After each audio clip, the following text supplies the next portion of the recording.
Welcome everyone to a new episode on Hyperbolic Orbits. Today I'm extremely honored to welcome our guest, Dr. Paolo Ferri. He's a theoretical physicist who joined the European Space Agency in 1984, subsequently moving into mission operations at the European Space Operations Center, ESOC. He gained prominence as the spacecraft operations manager for the Rosetta mission, leading the team that made history by landing a probe on Comet 67P to remove Gerasimenko. Dr. Ferri played an important role in developing advanced operational infrastructure for interplanetary missions at ESOC. Later, he became head of the Solar and Planetary Mission Operations Division, overseeing numerous key ESA science missions.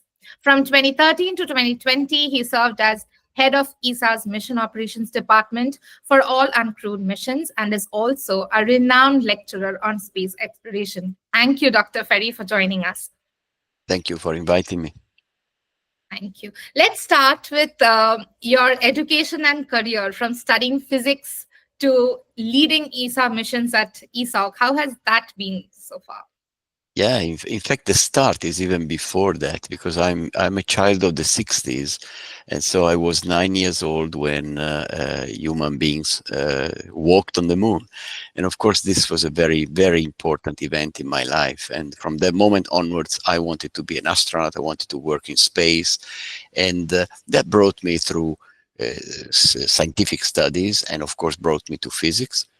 Then when it became the moment to get a thesis, to find a thesis in my physics career, academic career, I couldn't get one in space because all the professors were busy. So I did it in fusion plasmas, but still I didn't give up. And a year later, there was a fellowship for astrophysicists open for ESA in the European Space Operations Center, where I ended up.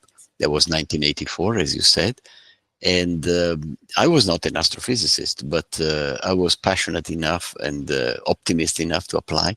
I got this fellowship, and there I worked in the scientific operations of an astronomy satellite. And this got me in contact with operations. And when you get in contact with operations, you get infected, and you take with you for the rest of your life. And that's what brought me then to the world of mission operations. And then mission operations, whenever we hear, yes, we see mission control, but there's a lot of other things that go on before and after the mission too. And as I've heard, that launch and early orbit operations phase, it's a very crucial one. Could you tell us a little bit about how the mission operations team works on that? And if in that phase, there is a big difference in how operations is carried out for maybe an Earth observation satellite versus a deep space mission? So first of all, it is a very, very critical phase. When satellites leave the launcher, they are in a very basic configuration. And so we normally put together a team that works in real time from the moment the spacecraft separates from the launcher and activates its communication system. So we, from ground with our antenna, we follow it, and we gradually activate all the elements of the satellite to bring it to a normal mode of operation. It's very delicate because, it's like the birth of a child. Everything normally goes well, but you have to be ready in case something unexpected happens. And surprises still occur, although now we have a lot of experience, and satellites are very robust nowadays. LEOP, which is launch and early orbit phase, we call it LEOP, is based on real-time control. So we have a large team sitting in a large room, typically main control room, but with support from many other rooms and from many ground stations. So we want to have as much contact with the spacecraft as possible. We work 24 hours a day, so with 2 shifts typically. Fortunately, it doesn't last too long. So it takes maybe typically 2-3 days, after which the spacecraft is stable, it's configured, the orbit is stable, and then you can then pass the control to a smaller team, to a smaller room for the normal routine operations. Now, 2 things I wanted to say also, that this phase lasts only 2 or 3 days, but we simulate, we prepare, we train using a simulator for months before that, because it's so critical that we learn how to take quick decisions in case of emergencies, in case of unexpected situations. So we play a game for several months before the launch so that we get prepared for the unexpected and also for the normal operations in this phase. And the last thing is an answer to the question you asked, because it's actually very important. Is there a difference in LEOP in this phase between Earth observation and interplanetary missions? The main difference is really the contact you can get with the spacecraft. With the Earth observation satellite, it flies on a low orbit, and therefore it has very short contacts over the ground stations, typically 10 minutes.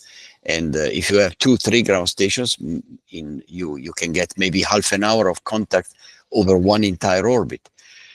Interplanetary, so you do real-time control, but you are limited by these short windows. Interplanetary spacecraft are different. They go immediately far away from Earth, and therefore with 2-3 ground stations, you can cover practically almost continuous contact. And this makes the operations to a certain extent easier, because you are always in contact with the spacecraft. You can relax, you have time to react in case something goes wrong.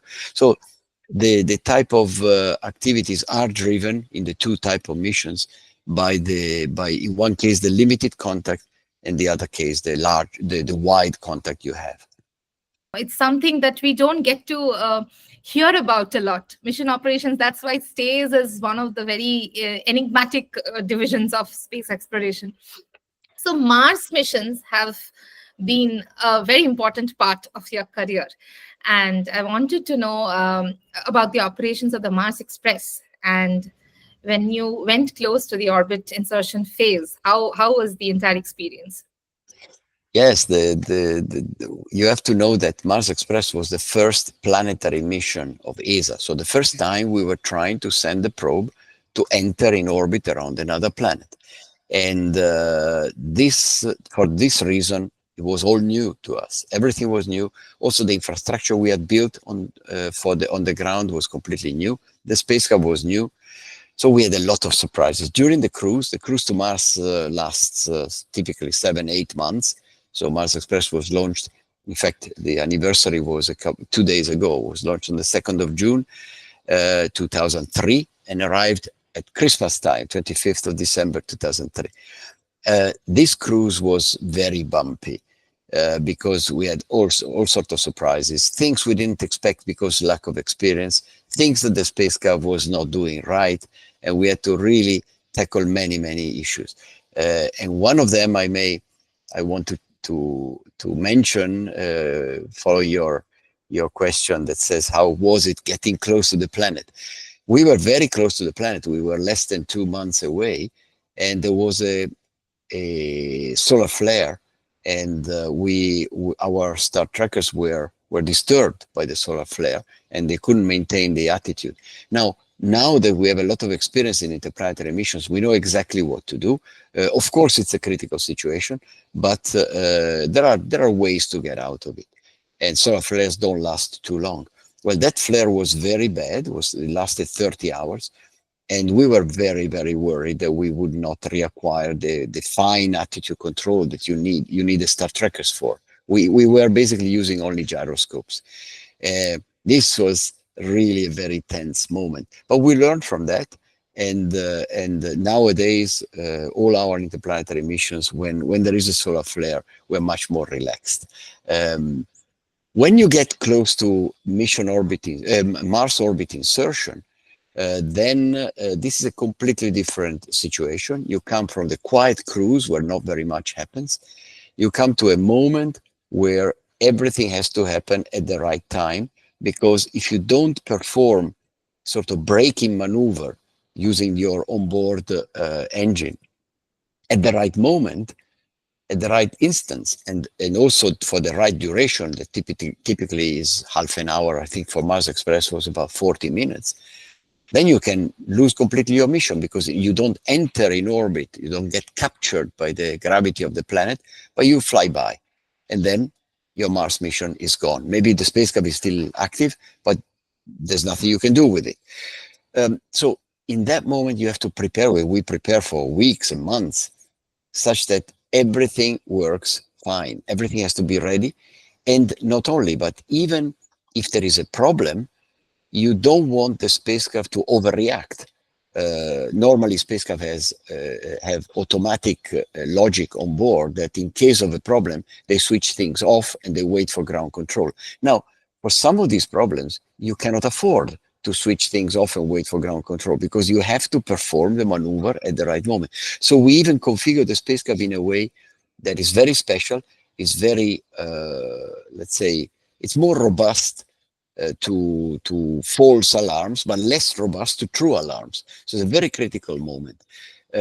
On top of that, during the maneuver, you cannot point the antenna to ground, so you cannot follow it fully with the antenna and with the signal. You maybe get it from the low gain antenna, you get only a carrier, so you don't get information. You're far away anyway, so the signal takes maybe 15 minutes to reach you, traveling at the speed of light. So there is no way that you can intervene in case something goes wrong. Sometimes you get in the shadow of the planet, so you don't have sun on the solar arrays, and you have to use the batteries. You have to calculate all the thermal and power implications. You get behind the planet, so you get an interruption of the signal. So all these things happen in the most critical moment of the mission. And I lived a few of them. I arrived twice at Mars, I arrived once at Venus, and I tell you, those are very, very, very tense moments. After, when they're over, we're talking about maybe an hour overall. When they're over, you feel that you are reborn.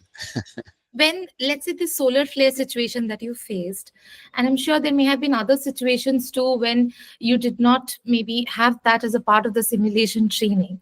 So in that case, do you take real-time decisions during those critical phases? Yes, you have to. You have to. The good thing of the, well, by the way, what you said is absolutely right.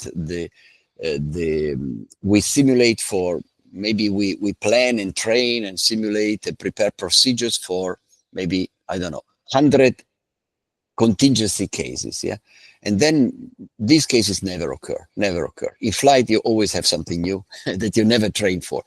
But the good thing of the simulations, and that's a good thing of the really human brain training, is that by training those anomalies, those contingencies, even if a different one occurs, you have learned how to deal, or you're much more prepared to deal even with a different one. So preparing a procedure in real time to actually react to an unexpected anomaly is actually much easier if you have trained on many other different anomalies rather than not having trained at all. So that's what happens. If something unexpected happens, we gather all in a room next to the control room and we discuss in real time. And sometimes we have one day to react. Sometimes we have half an hour to react. And there is the job of the flight director, which I've done in part of my career, and there was a fantastic job to do, real fun. The job of the flight director is to collect quickly all the necessary information, collect the proposals from the different teams, because we're talking about many people who have something to say about that anomaly, and then take a decision and decide what to do. Sometimes you have to do it within half an hour, the whole process. That's very, very, say, tense. It's very, but it's also very interesting, yeah. And it's when eventually you solve the problem, it's really a wonderful sensation. And now I want to ask you about the Rosetta mission that for the very right reasons created history. It created, I think, a generation of young people who want to explore space more. On the science side too, we had heard of landing on planets and we were hearing about asteroid mining, and suddenly we have landed on a comet, a totally different kind of a celestial body. I wanted to ask you specifically about the trajectory design of that mission. It was complex, it was very long, and you were chasing a comet. So could you tell us a bit about that, how you managed such a huge thing? In fact, the very complex trajectory design to get to the comet was not new for Rosetta, in the sense that many other interplanetary missions use exactly the same technique. Practically, It's a combination of complex mathematics and sort of experience. Yeah, it's an optimization problem. So you cannot ask a computer to solve it for you. You have to guide the computer.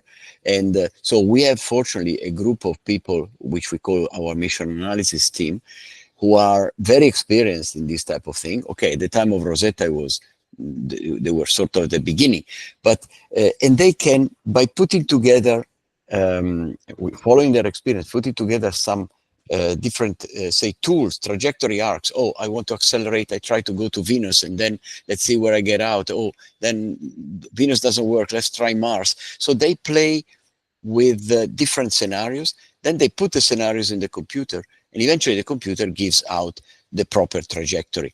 But again, you cannot just start and say, okay, I want to get to the comet, give me the trajectory. This is impossible. You have to build it using your sense of smell, if you want. Yeah? It's a typical optimization problem. Any mathematician would tell you exactly the same from any optimization problem. You need to have enough experience to guide the computer to the right area, where then he can do the computation and dig out the trajectory. That's the first thing. And it's not different from many other interplanetary missions. The difficulty and the complete novelty of Rosetta was when we got to the Comet, because you have to consider that no mission before Rosetta, no space mission had ever gone and landed on a target without having a precursor mission that maybe years or months before had observed this target. So we flew for 10 years towards this target. We knew where it was. Our trajectory was designed. This was not the issue. But when we got there, for the first time, we could see the target. Before, we had no idea.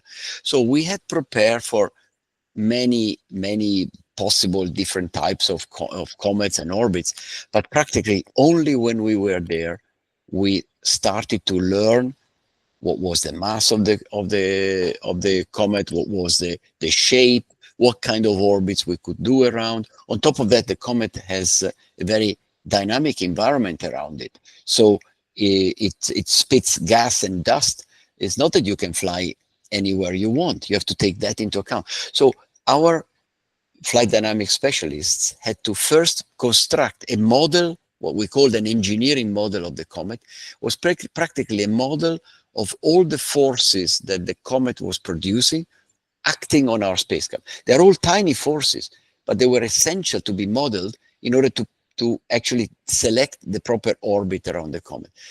And this had to be done while we were there. We couldn't do it before because we had no idea. If you would now design a space mission to Churyumov-Gerasimenko, you would know what to do because you have all the results from Rosetta. We didn't know. We saw the comet nucleus wider than a pixel only 4 weeks before arrival, after a trip of 10 years. Yeah?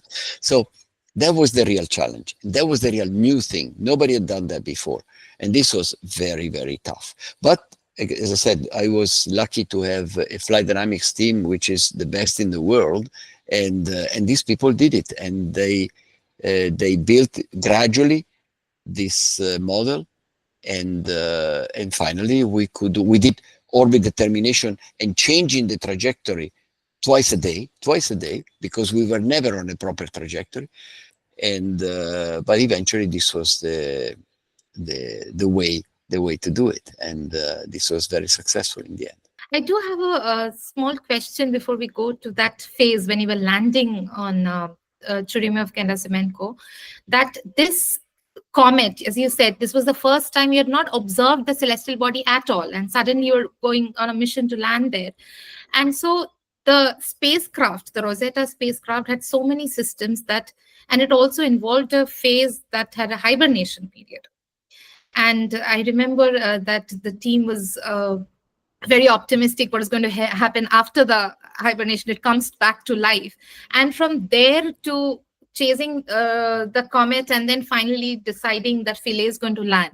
So the engineering model of the Philae lander was definitely had a huge influence about what that comet surface was going to be like.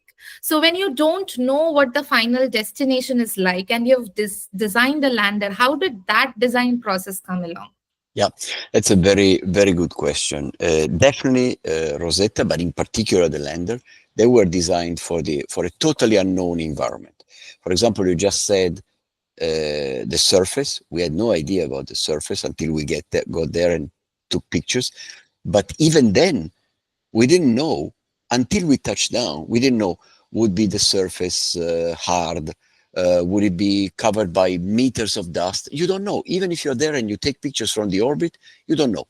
So how do you design a tool that has to land on something that is totally unknown? Okay, there were a few things I have to admit that we knew more or less. We knew the period of rotation, because this you can derive from the light curve from ground. So we knew that it was rotating about 12 hours, a period of 12 hours. We knew the size, more or less, the size of the nucleus. So we had an estimation of the total gravity, which was not too far away from the real one, because from other observations, the scientists know that the density of comets is about half of the density of water. And therefore, if you have an estimation of the size, you can more or less estimate the gravity. So a few things we knew, but everything else we had no idea. So what did the engineers who built Philae do? And what did we do in designing the strategy for landing? The engineers added redundancy systems, but not redundancy systems, not two systems which are identical, but different systems. So if one doesn't work because it's based on one assumption, the other one is based on a different assumption. So it has maybe more chances to work. And the example, the best example for this is the damping of the energy when it touched down. The Philae was built to anchor itself to the surface. So once it touched on the surface, it should have shot harpoons through the surface in order to anchor itself.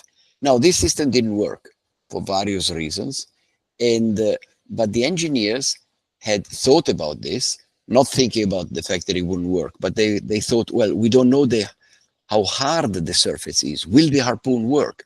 What happens if the harpoon doesn't work?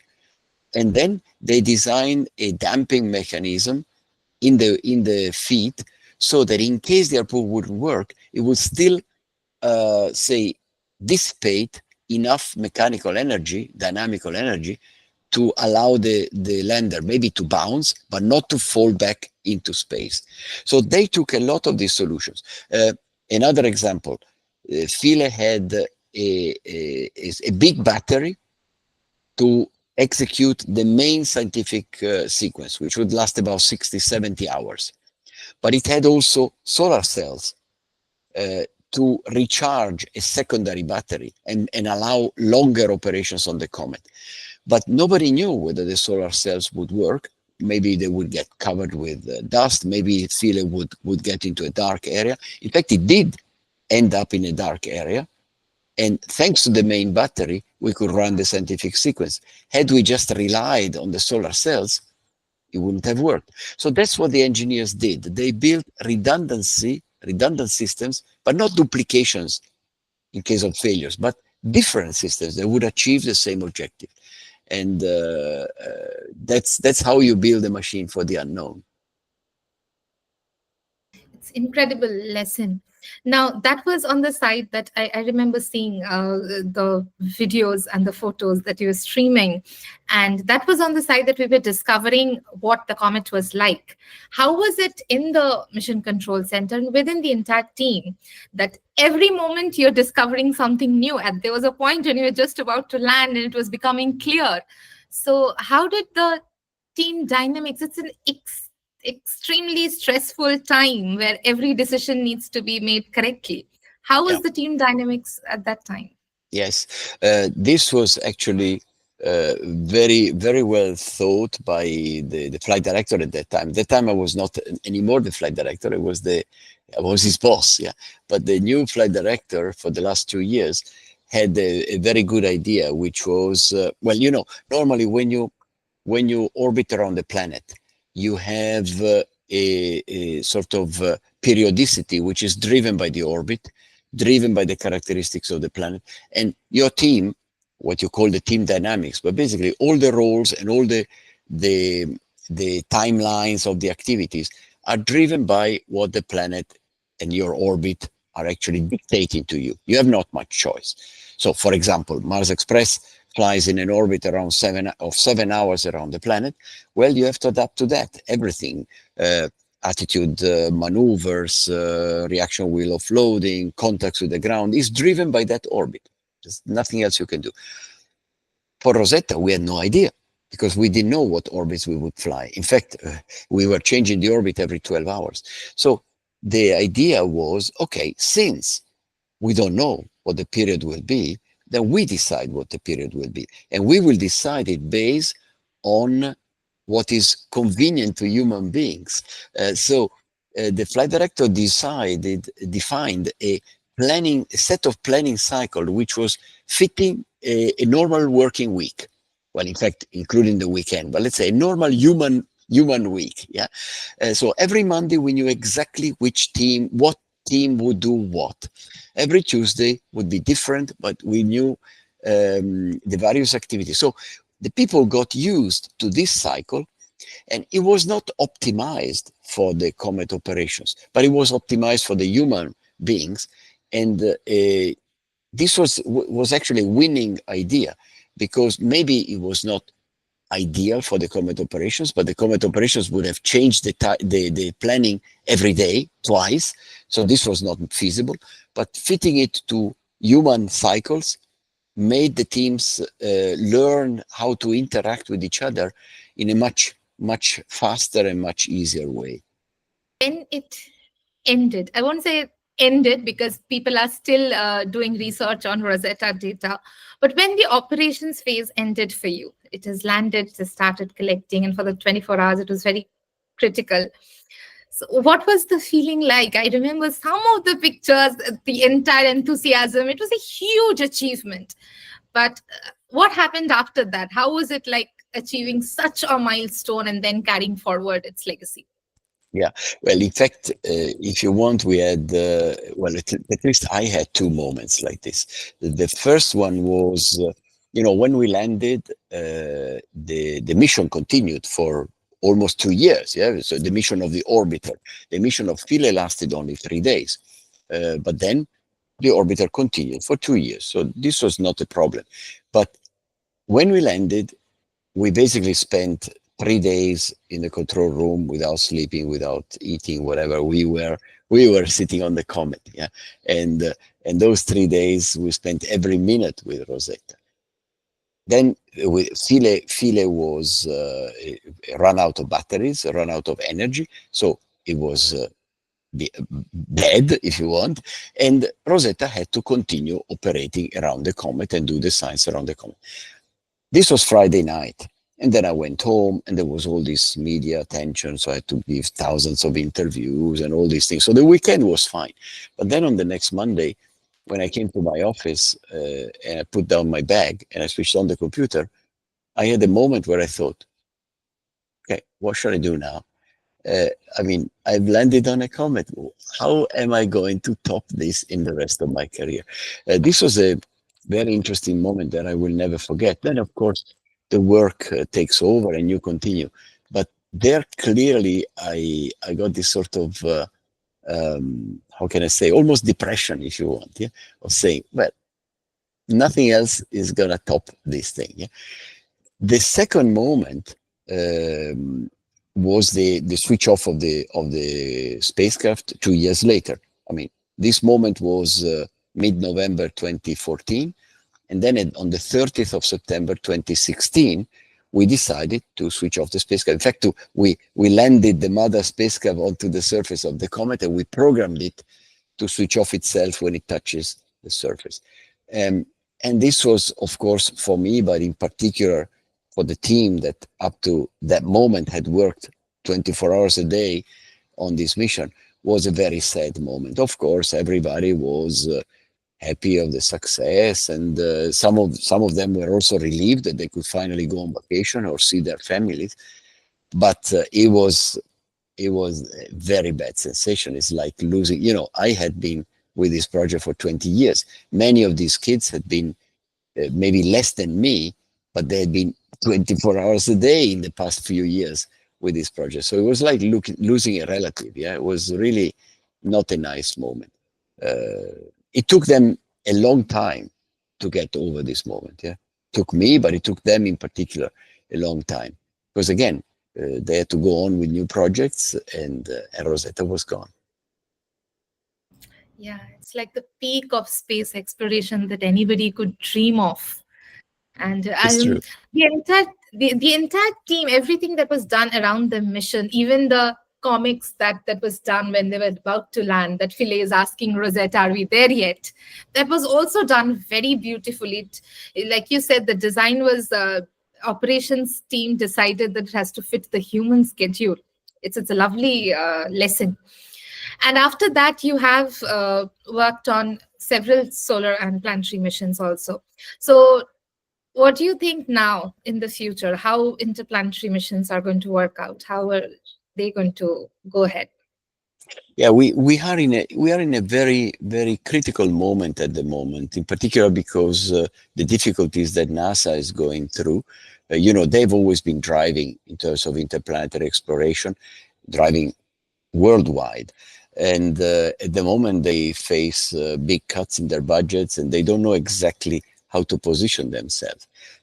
ESA, fortunately, in the meantime, has built its own interplanetary program, which is very, very nice. We're flying at the moment missions to the sun. We are in orbit around the sun. We are going to Mercury. We'll arrive next year. We're going to Jupiter. We'll arrive in 2031.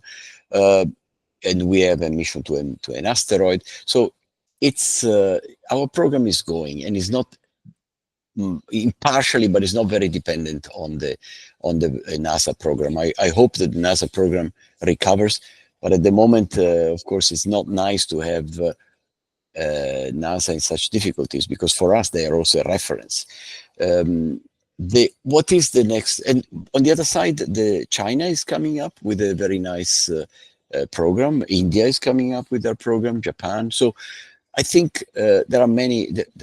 There's a big evolution about interplanetary exploration. What's the new frontier? New frontier is definitely the Galilean moons of Jupiter. There, NASA and ESA are flying now. Clipper from NASA started last year. Our mission started, JUICE started 1 year before. They will get there at the beginning of the 30s, and this will be fantastic. Because the study of these moons is going to be extremely important for planetary scientists, maybe for the search of life. China is coming with a mission that they will launch in the coming years as well. So that's the current new frontier. But there is a next step that certainly ESA is working on, and I hope at the next ministerial conference we will get the support of this. It's a mission to the moons of Saturn. NASA is sending a probe to Titan, and ESA wants to go to Enceladus. And if you talk to the scientists, they tell you that these moons are even more interesting than the Galilean moons of Jupiter. But the scientists are like kids; they always want the next toy. Yeah? So we've given them the toy of Jupiter, and now they want the toy of Saturn. But I believe they are right. And for me, looking forward to the 40s. I think we're talking about not the next decade, but the one after, and looking at the in-depth study of Saturn's moons. That would be fantastic. Thank you. Your work has certainly been an inspiration for me, and even now the way you're talking about space exploration to young people, thanks for doing this. Any words of advice that you would like to say for people who want to join the space sector? I think not only for the space sector is probably easier, but for any sector they want to join, I think everyone has to first identify and then follow his own passion. The passion has to be driving in your work, and you can find passion everywhere. Space exploration is easier than other fields, but if you're passionate about a job, you will never be disappointed by it. And space exploration, I think, of course, you need to study a lot in the beginning, but eventually there are so many different jobs that can bring you to this field, from the operations that I did, designing instruments, even in the academia, doing science, studying the results. So you can really follow different attitudes if your passion is driving. So that's my advice. Just look inside, identify your passion, and follow it.